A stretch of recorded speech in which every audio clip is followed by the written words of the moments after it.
दिन में फर्जी वेब सीरीज देखी, रात में यूट्यूब से सीखा तरीका। बीकॉम पास राजेश रातों रात बन गया लखपति।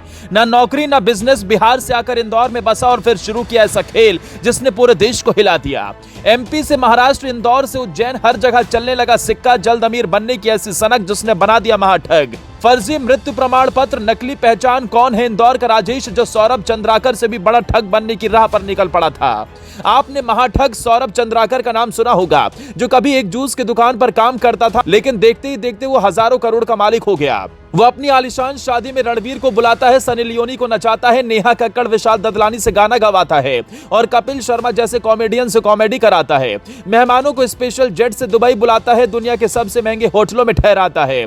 इस महाठग की कहानी की शुरुआत छत्तीसगढ़ के एक छोटे से गांव से हुई, लेकिन अब एमपी के इंदौर से पुलिस ने ऐसे ठग को पकड़ा जो सौरभ चंद्राकर से भी ज्यादा अमीर बनना चाहता था। इस ठग ने ऐसा क्या किया, सुनेंगे तो आपके भी होश उड़ जाएंगे। इसकी शुरुआत एक वेब सीरीज से हुई। बिहार का लड़का बीकॉम पास कर नौकरी ढूंढने चला, लेकिन जब नौकरी नहीं मिली और जल्द अमीर बनने की सनक ने उसे अपराधी बना दिया। दरअसल बीते दिनों इंदौर में एक नकली नोट गिरोह पुलिस के हत्थे चढ़ा। पुलिस ने मुख्य सरगना समेत 5 आरोपियों को गिरफ्तार किया। इनके पास से 4 प्रिंटर, नोट चेक करने की मशीन, इंक और नोट गिनने की मशीन के साथ करीब 50 लाख रुपए की कीमत के कागज मिले। देखकर ऐसा लगेगा जैसे इनके घर में ही कोई बैंक खुला हो। 100 हो, 200 हो, 500 हो या फिर 2000, सभी नोट इनके पास मिल जाएंगे। लेकिन 2000 का नोट मार्केट में बंद हुआ तो इन्हें भी नुकसान उठाना पड़ा। इनके तार सिर्फ इंदौर ही नहीं, बल्कि इंदौर में बैठकर ये आरोपी एमपी के अलग अलग जिलों से लेकर महाराष्ट्र तक नकली नोट का काला खेल खेल रहे थे। और इसका खुलासा तब हुआ जब महाकाल की नगरी उज्जैन में पुलिस ने दबिश देकर मार्केट में खपाने से पहले ही 2 लाख के नकली नोट के साथ 3 आरोपियों को गिरफ्तार किया। पकड़े गए आरोपियों के पास से 2000 और 500 रुपए के नकली नोट बरामद हुए। इन आरोपियों का कनेक्शन इंदौर में पकड़े गए नकली नोट गिरोह से था। पुलिस पूछताछ में सामने आया कि आरोपी इंदौर में पकड़े गए आरोपियों से 40% कमीशन पर नकली नोट लाकर चलाते थे।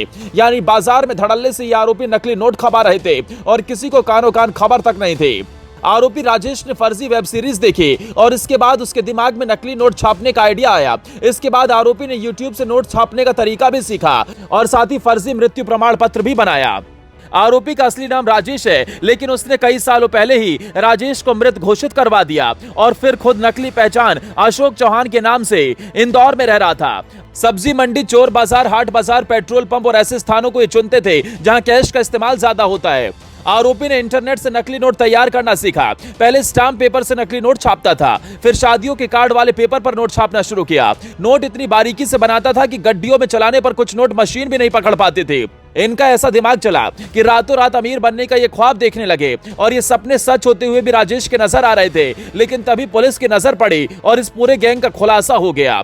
खबर है कि आरोपी राजेश सौरभ चंद्राकर से भी बड़ा महाठग बनने की फिराक में था। उसके सपने बहुत हाई थे, वो खुद का स्पेशल जेट खरीदना चाहता था। लेकिन सौरभ चंद्राकर जैसे महाठग बनने से पहले ही वो पुलिस की गिरफ्त में आया और अब उसके पूरे नेटवर्क का खुलासा हो गया।